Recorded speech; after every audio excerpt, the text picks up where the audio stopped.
சபரிமலை ஐயப்பன் கோயில் நகை திருட்டு வழக்கில் தலைமை தந்திரி கண்டரரு ரஜீவருக்கு நிபந்தனை ஜாமீன் வழங்கப்பட்டுள்ளது.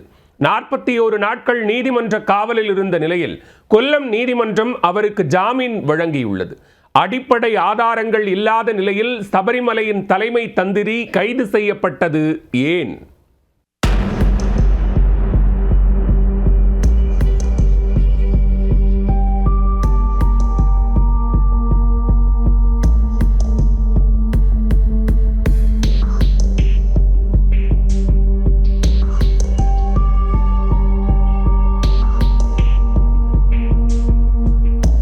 உலக பிரசித்தி பெற்ற சபரிமலை ஐயப்பன் கோயிலில் கருவறை கதவுகள் மற்றும் துவாரபாலகர் சிலைகளின் 42 கிலோவுக்கும் அதிக எடை கொண்ட தங்க முலாம் பூசிய கவசங்கள் கடந்த 2019ஆம் ஆண்டு புதுப்பிக்கப்பட்டது.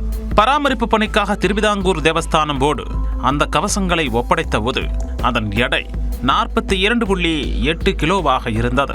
ஆனால் அதை செப்பனிட்ட பிறகு சென்னை நிறுவனத்தால் மீண்டும் ஒப்படைக்கப்பட்ட போது அதன் எடை 38.26 கிலோவாக குறைந்திருந்தது. அதாவது 4.54 கிலோ தங்கம் மாயமாகி இருந்தது.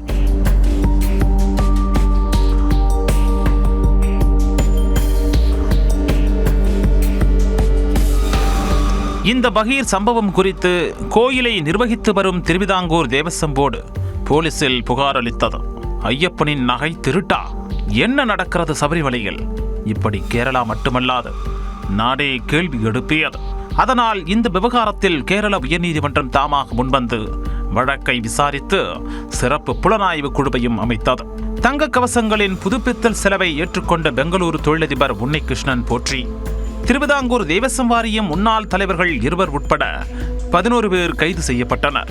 சபரிமலை கோயிலின் தலைமை அர்ச்சகரான கண்டரரு ராஜீவரு என்பவரும் அப்போது கைது செய்யப்பட்டார். இந்த நிலையில் சபரிமலை தங்கம் திருட்டு வழக்கில் மூத்த தந்திரியின் மீதான சதித்திட்ட குற்றச்சாட்டுகளுக்கு சிறிதளவும் ஆதாரம் இல்லை என நீதிமன்றம் தெரிவித்துள்ளது. சபரிமலை ஐயப்பன் கோயில் கருவறை கதவுகள் மற்றும் துவாரபாலகர் சிலைகளில் இருந்த தங்கம் மாயமான வழக்கில் மூத்த தந்திரி கண்டரரு ராஜீவரருக்கு எதிராக எந்தவித ஆதாரமும் இல்லை என கூறி கொல்லம் விஜிலன்ஸ் நீதிமன்றம் அவருக்கு ஜாமீன் வழங்கியுள்ளது. தந்திரியின் மீதான சதித்திட்ட குற்றச்சாட்டுகளுக்கு சிறிதளவும் ஆதாரம் இல்லை என்று நீதிபதி மோஹித் CS தன்னுடைய உத்தரவில் குறிப்பிட்டிருக்கிறார்.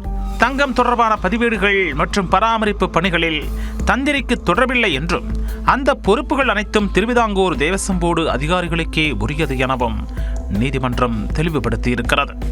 தந்திரியின் பணிகள் பூசைகள் மற்றும் ஆன்மீக சடங்குகளுடன் மட்டுமே முடிந்து விடுவதால் நிதி அல்லது நிர்வாக முறைகேடுகளில் அவரை சம்பந்தப்படுத்த முடியாது எனவும் அதில் தெரிவிக்கப்பட்டிருக்கிறது. முக்கிய ஆவணங்களில் தந்திரி கையெழுத்திடாதது அவர் இந்த சதித்திட்டத்தில் ஈடுபடவில்லை என்பதையே காட்டுகிறது எனவும் நீதிமன்றம் கருதியிருக்கிறது.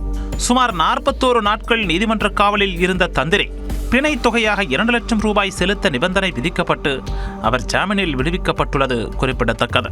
சபரிமலை ஐயப்பன் கோயிலில் சுமார் 4.5 கிலோ தங்கம் திருட்டு போன வழக்கில் முக்கிய குற்றவாளியாக கருதப்படும் உன்னிகிருஷ்ணன் போற்றிக்கும் நடிகர் ஜெயராமுக்கும் உள்ள தொடர்பு குறித்தும் அமலாக்கத்துறை விசாரணை நடத்தி வருகிறது. சென்னை மற்றும் கேரளாவில் உள்ள இல்லத்தில் ஜெயராமனை வைத்து விசாரணை நடத்திய அமலாக்கத்துறை சபரிமலை கோயிலுக்கு சொந்தமான தங்க தகடுகளுக்கு தனியே பூஜைகள் எதுவும் நடத்தப்பட்டதா என்றும் விசாரித்தது. அதன் தொடர்ச்சியாக கொச்சியில் உள்ள அமலாக்கத்துறை அலுவலகத்தில் கடந்த வாரம் நேரில் ஆஜராகி நடிகர் ஜெயராம் வாக்குமூலம் அளித்ததும் குறிப்பிடத்தக்கது. இந்த திருட்டு வழக்கில் தந்திரிக்கு எதிராக எந்த ஆதாரமும் இல்லை என்ற நீதிமன்றத்தின் உத்தரவில் குறிப்பிடப்பட்டிருப்பதை தொடர்ந்து எதற்காக தந்திரி கைது செய்யப்பட்டு சிறையில் அடைக்கப்பட்டார் என்ற கேள்வி பொதுமக்கள் மற்றும் பக்தர்கள் மத்தியிலும் எழுந்திருக்கிறது. இதேபோன்று திருவிதாங்கூர் தேவஸ்வம் போர்டு முன்னாள் தலைவர் பத்மகுமாருக்கு நிபந்தனைகளுடன் கூடிய ஜாமீன் வழங்கப்பட்டிருக்கிறது.